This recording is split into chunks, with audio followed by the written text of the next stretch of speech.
यापूर्वी इयत्ता 12वी अर्थशास्त्रामधील मागणीचे विश्लेषण या घटकाची सुरुवात केलेली होती. आता मागणीचं विश्लेषण अभ्यास करत असताना यापूर्वी आपण मागणी म्हणजे काय, मागणीचा अर्थशास्त्रीयदृष्ट्या असणारा अर्थ याचा अभ्यास केलेला होता. आता मागणीचा अभ्यास करत असताना मागणी म्हणजे काय, तर मागणीचा अर्थ सांगितला होता. मागणी म्हणजे साधारणतः क्रयशक्तीचं पाठबळ असणारी आणि क्रयशक्तीचं त्याग करण्याची क्षमता असणारी इच्छा म्हणजे मागणी म्हणता जातं. म्हणजेच आपल्या मनात एखादी इच्छा असून चालत नाही आहे, तर त्याचं मागणीत रूपांतर व्हायचं असेल तर त्यासाठी त्या इच्छेला क्रयशक्तीचं पाठबळ असावं लागतं. नुसतं पाठबळ असून चालत नाही आहे, तर त्या क्रयशक्तीचा त्याग करण्याची क्षमता सुद्धा आपल्या अंगी असावी लागते, तरच आपली ती मागणी पूर्ण होऊ शकते. अन्यथा इच्छेचं मागणीत रूपांतर होतं. आणि त्या दृष्टीनं आपण मागणी या घटकाचा अभ्यास केला होता. आता मागणी म्हणजे काय बघितल्यानंतर त्या ठिकाणी आपण व्यक्तिगत मागणीपत्रक आणि बाजार मागणीपत्रक या घटकाचा अभ्यास केल्यानंतर आपण यापुढचा जो घटक बघणार आहोत तो म्हणजेच मागणी निर्धारण करणारे घटक कोणते, म्हणजेच मागणीवर कोणकोणत्या घटकाचा परिणाम होतो. आता मागणीचे निर्धारक घटक बघत असताना कोणत्याही वस्तूची मागणी करत असताना आपण सगळ्यात पहिल्यांदा कोणत्याही ठिकाणी जेव्हा खरेदी करायला जातो आहे, एखाद्या वस्तूची मागणी करतो आहे, त्यावेळेला आपण त्या ठिकाणी सर्वप्रथम जर काही करत असेल तर त्या वस्तूच्या किमतीची चौकशी करत असतो आहे. आणि म्हणून जेव्हा आपण मागणीचा अभ्यास करत असतो आहे त्यावेळेला मागणीवर परिणाम करणारा पहिला घटक सांगितला जातो आहे, ते म्हणजे वस्तूची असणारी किंमत. आता वस्तूची किंमत हा मागणी निर्धारण करणारा एक अतिशय महत्त्वाचा असा घटक आहे. कारण वस्तूची मागणी करत असताना त्या मागणीवर किमतीचा अतिशय मोठा प्रभाव असतो.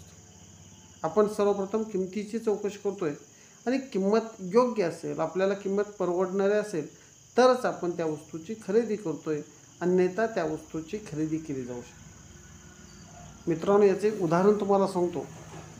जर तुम्ही एक मराठी पिक्चर मी शिवाजीराजे भोसले बोलतो हा जर बघितला असेल तर त्यामध्ये जो नायक आहे तो नायक पिक्चरच्या सुरुवातीला एका कापड दुकानात जाऊन नेहमी एका शर्टाची पाहणी करत असतो आणि त्यावेळेला तो जो विक्रेता आहे तो विक्रेता त्याबाबत त्याची न कळत हेटाळणी करत असले असतो.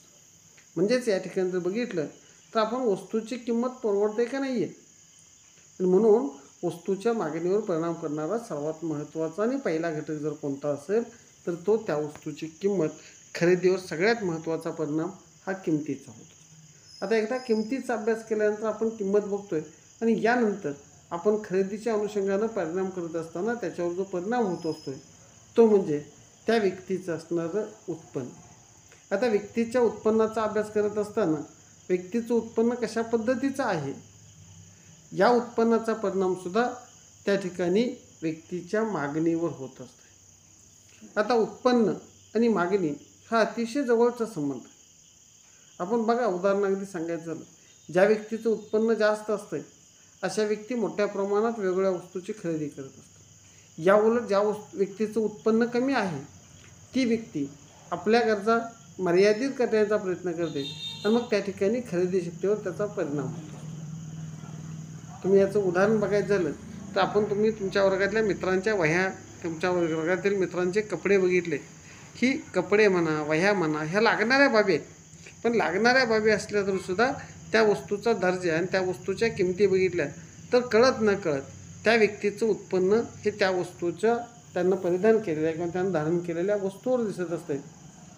म्हणजेच व्यक्तीचं उत्पन्न हे मागणीवर परिणाम करणारा एक अतिशय महत्त्वाचा आणि मूलभूत अशा स्वरूपाचा घटक असलेला.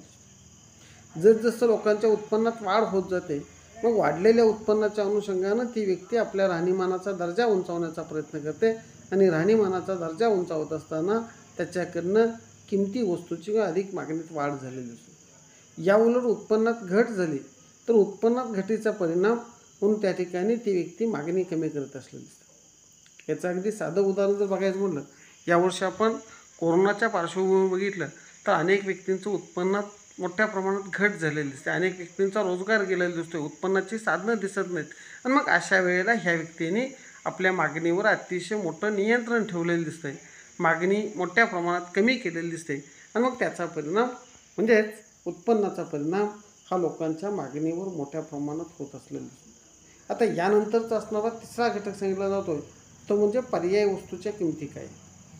आता पर्यायी वस्तूच्या किमती या बाबतीत जर बोलायचं झालं तर प्रत्येक वस्तूला किंवा एखादी गरज भागवणारे अनेक पर्याय बाजारपेठेत उपलब्ध असतात। आणि मग ज्यावेळेला आपण एखाद्या व्यक्तीची मागणी, एखाद्या वस्तूची मागणी करायला जातो, एखाद्या सेवेची मागणी करायला जातो, त्यावेळेला आपण त्या वस्तूला असणारा पर्याय कोणता आहे हा पर्याय शोधण्याचा प्रयत्न करतो।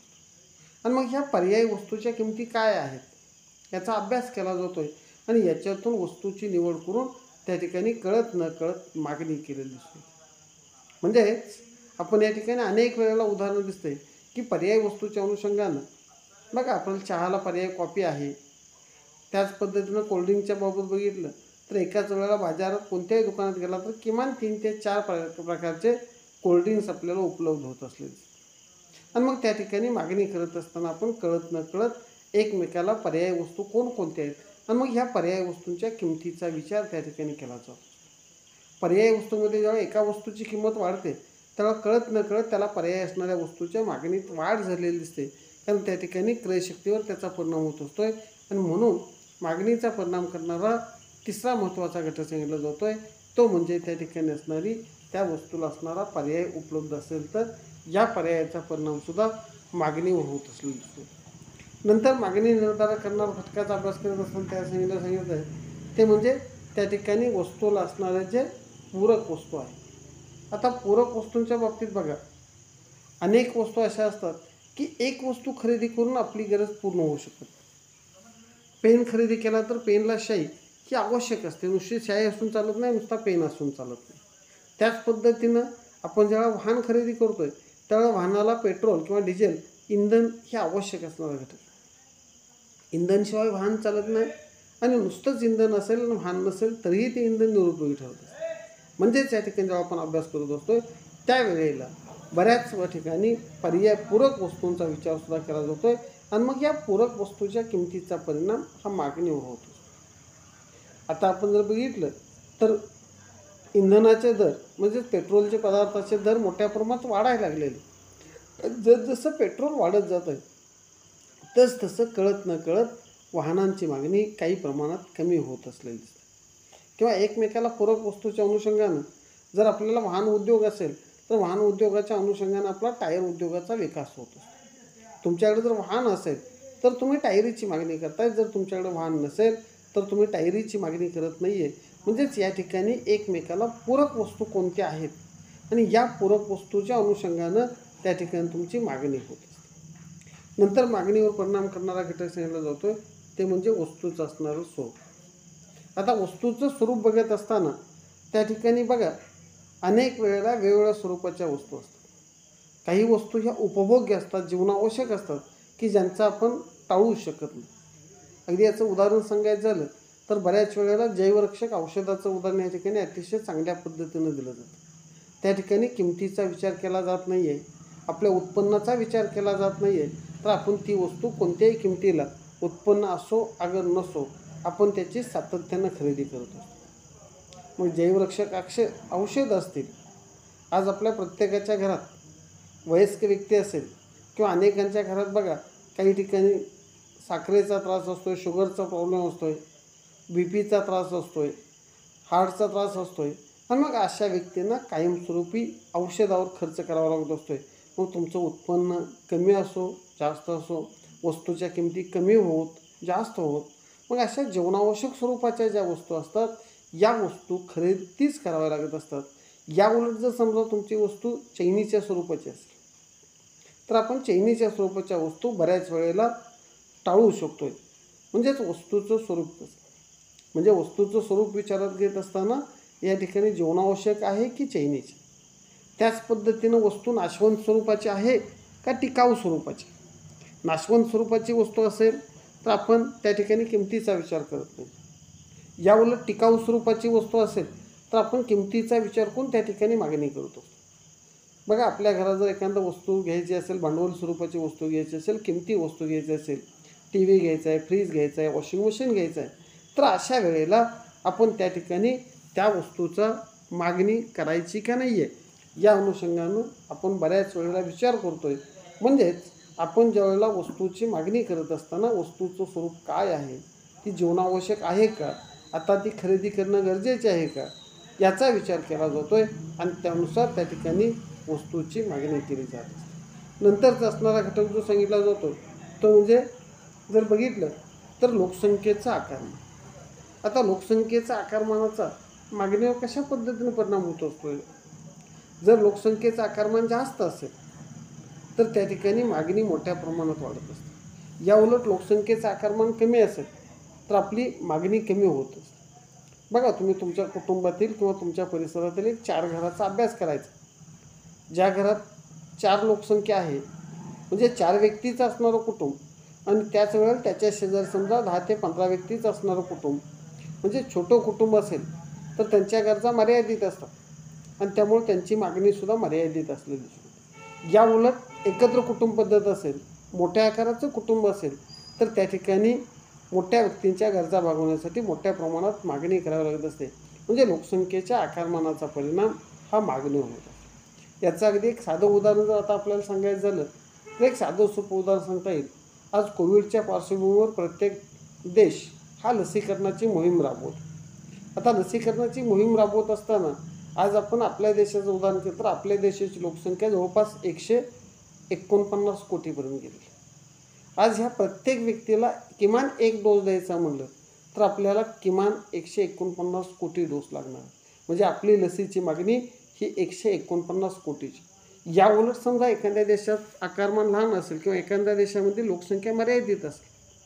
आज ऑस्ट्रेलिया, रशिया यासारख्या देशाची तुलना केली तर या देशाची लोकसंख्या अतिशय मर्यादित आहे आणि त्यामुळं त्या देशाची असणारी लसीची मागणी आणि आपली भारताची असणारी लसीची मागणी म्हणजेच मागणीवर परिणाम करणारा हा लोकसंख्या हा एक अतिशय महत्त्वाचा असणारा घटक. नंतरचा घटक सांगितला जातो तो म्हणजे भविष्यकालीन किमतीचा अंदाज. आता भविष्यकालीन किमतीचा अंदाज काय?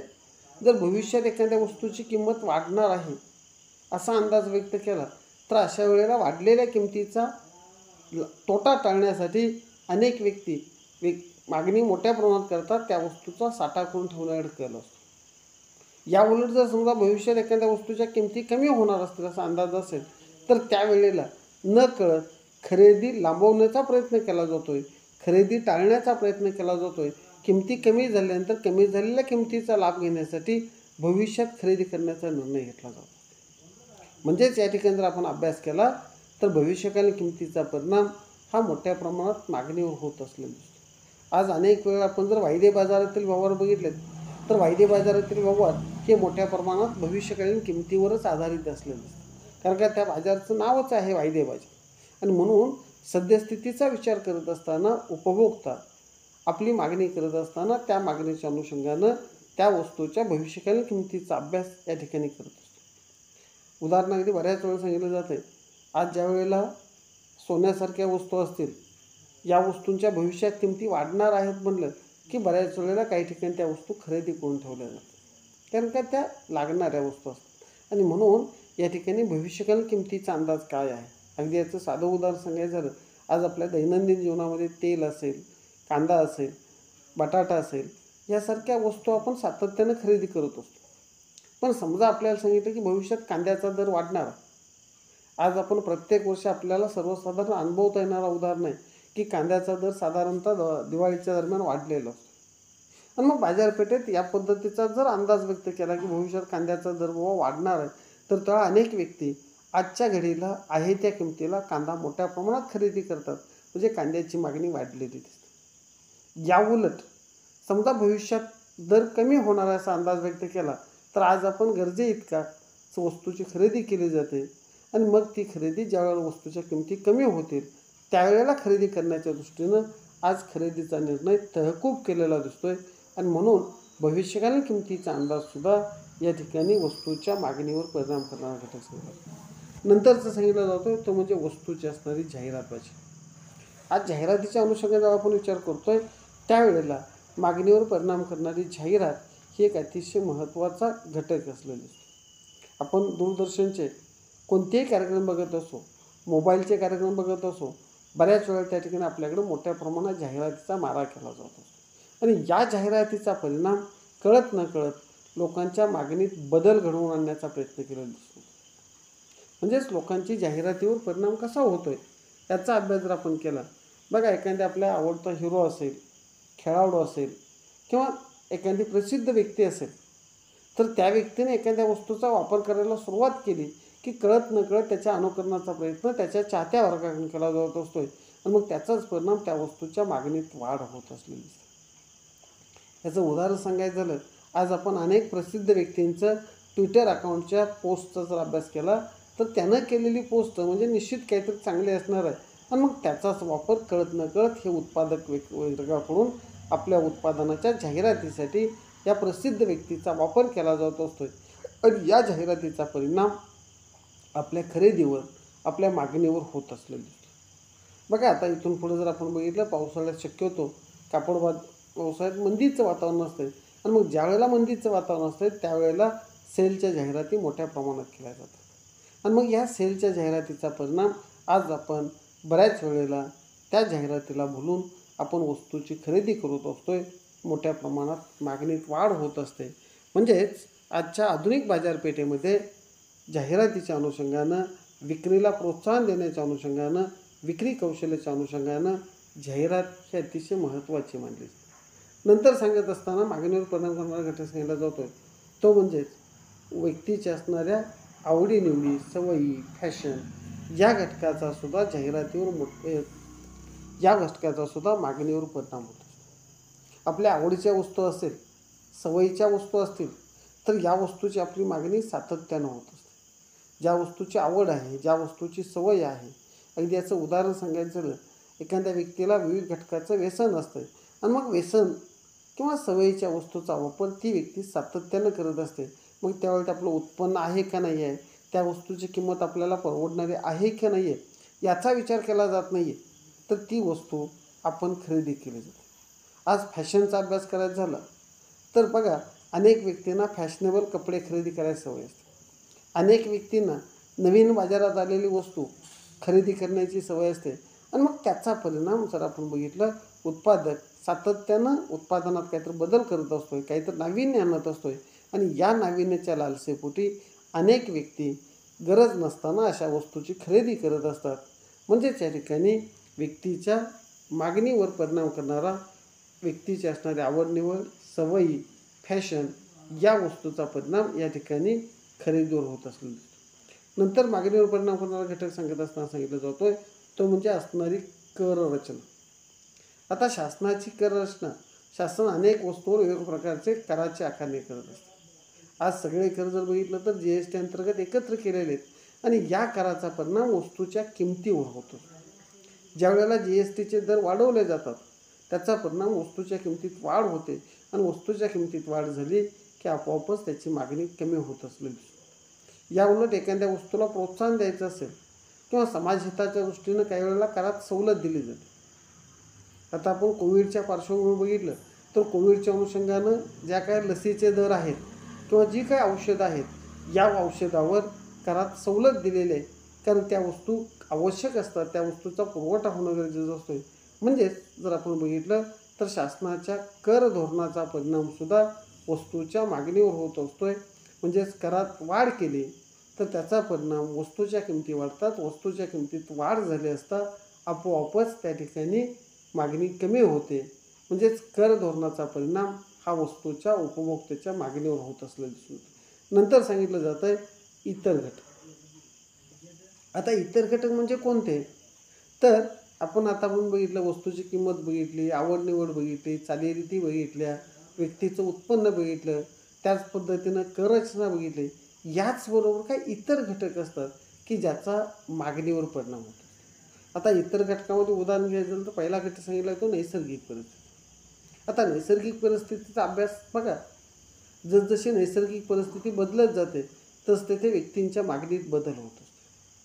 पावसाळा चालू झाला की पावसाळी वातावरणात आपण प्रामुख्यानं छत्री, रेनकोट यासारख्या कपड्यांची मागणी करतो. याऐवजी थंडीचा मोसम चालू झाला, थंडीचं वातावरण आलं की आपण उबदार कपड्यांची मागणी करत असतोय. म्हणजेच नैसर्गिक परिस्थितीचा परिणाम आपल्या मागणीवर होत असलेला दिसतो. अगदी याचं उदाहरण सांगायचं झालं, आपण दक्षिण भारतात गेलो तर दक्षिण भारतातील नैसर्गिक परिस्थिती ही प्रामुख्याने उष्णतामय आहे आणि त्यामुळं घोळदार कपड्यांची मागणी होत असलेली दिसते.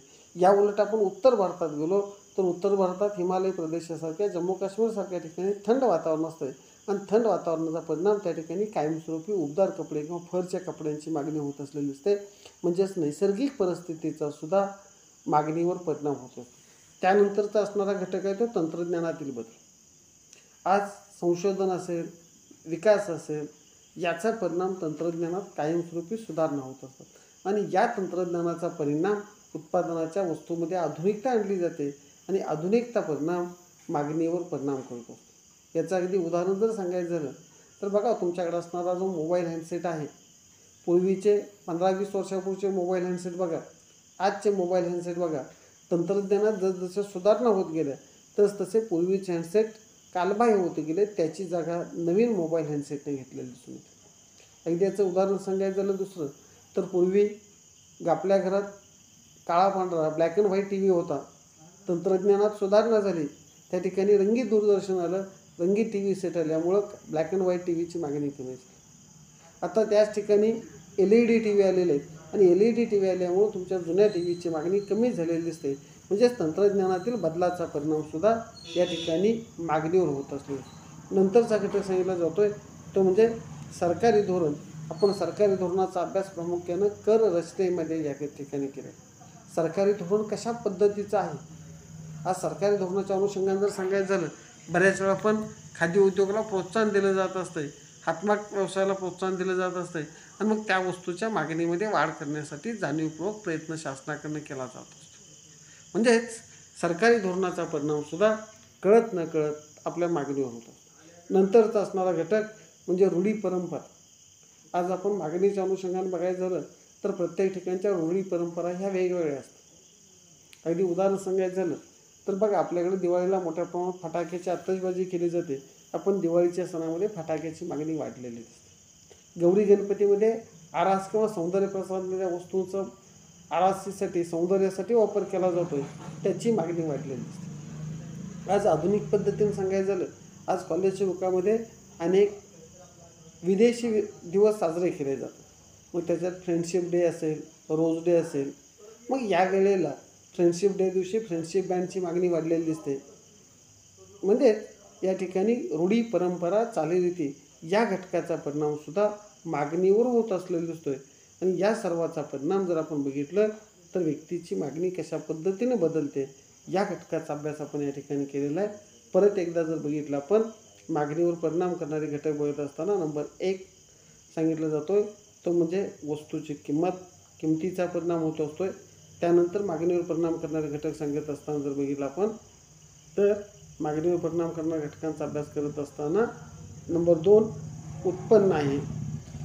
त्याच पद्धतीनं पर्यायी वस्तूचा वापर आहे, पूरक वस्तूच्या किमती काय आहेत याचा परिणाम मागणीवर होतो आहे. याचबरोबर जर आपण बघितलं तर वस्तूचं असणारं स्वरूप, लोकसंख्येचं आकारमान, भविष्यकालीन किमतीचा अंदाज याचा परिणाम मागणीवर होत असतो आहे.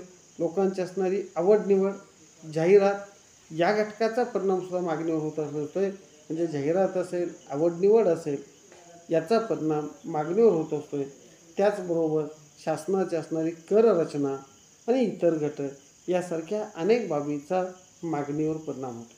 आपण या ठिकाणी मागणी म्हणजे काय आणि मागणीवर परिणाम करणारे घटक किंवा मागणी निर्धारक घटक या घटकाचा अभ्यास या ठिकाणी आपण केलेला आहोत.